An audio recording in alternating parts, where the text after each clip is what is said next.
Militer Israel IDF mengumumkan telah menemukan sekira 90 terowongan di sepanjang koridor Philadelphia. Terowongan-terowongan tersebut membentang di jalur Gaza dengan beberapa di antaranya melintasi perbatasan menuju Mesir.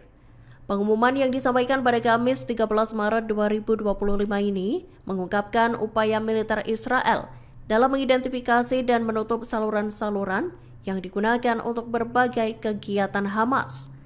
Dikutip dari Tribun News Jumat 14 Maret 2025, IDF menyebutkan bahwa beberapa terowongan yang ditemukan tersebut mencapai perbatasan Gaza Mesir.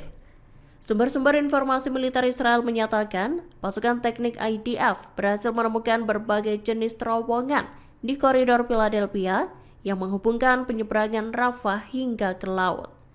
Diketahui koridor Philadelphia sendiri merupakan jalur strategis sepanjang perbatasan Gaza Mesir. Koridor tersebut menjadi titik perhatian utama bagi militer Israel.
Download Tribun X sekarang, menghadirkan lokal menjadi Indonesia.